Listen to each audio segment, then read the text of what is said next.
Hi friends, నేను మీ నేస్తం. ఎలా ఉన్నారు? అందరూ బాగున్నారా? ఈరోజైతే నేను ఒక మంచి మిల్క్ షేక్తో వచ్చాను. సో అది ఎలా అంటే డ్రై ఫ్రూట్స్తో చేసుకుందాము. సో డ్రై ఫ్రూట్స్ అయితే మనం తీసుకోవాలి ముందుగా. సో ఇలా డ్రై ఫ్రూట్స్ అన్నిటినీ తీసుకొని మనం ఒక బౌల్లో దానిలో ఒక గ్లాస్ వాటర్ని వేసుకొని ఓవర్ నైట్ సోక్ చేసుకోవాలి. ఇలా వేసుకున్నవన్నీ కూడా మనకి నైట్ అంతా సోక్ అయిన తర్వాత నెక్స్ట్ డే మార్నింగ్ అయితే మనకి ఇవి చక్కగా నానుంటాయి.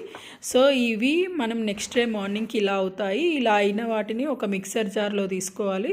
సో ఈ జార్లోకి అయితే మనం వాటర్తో పాటు మనం ఈ డ్రై ఫ్రూట్స్ని అయితే తీసుకుంటాము.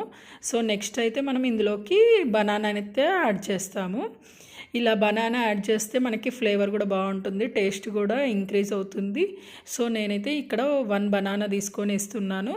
నెక్స్ట్ వచ్చేసి మనకి స్వీట్నెస్కి నేను తేనెని యాడ్ చేసుకుంటున్నాను. సో ఈ తేనె ఒక 2 స్పూన్స్ వరకు యాడ్ చేసుకున్నాను, అది మన చాయిస్.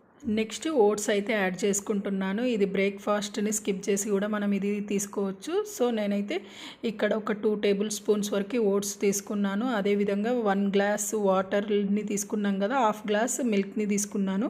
సో ఇలా తీసుకొని మనమైతే గ్రైండ్ అయితే చేసుకోవాలి. ఇలా స్మూత్గా అయ్యే వరకు అయితే మనం గ్రైండ్ అయితే చేసుకోవాలి.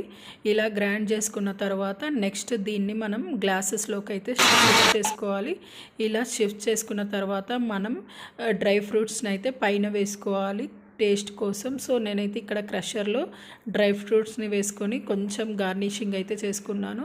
సో ఇలా చేసుకుంటే మనకి ఎంతో టేస్టీ అయిన మిల్క్ షేక్ అయితే రెడీ ఉంటుంది. సో ఇది మార్నింగ్ అయినా మనం ఎప్పుడైనా తీసుకోవచ్చు, పిల్లలైనా పెద్దలైనా ఎవరైనా తీసుకోవచ్చు. సో ఇది ఒకసారి నచ్చితే ట్రై చేయండి. నచ్చితే like, share and subscribe friends. Bye.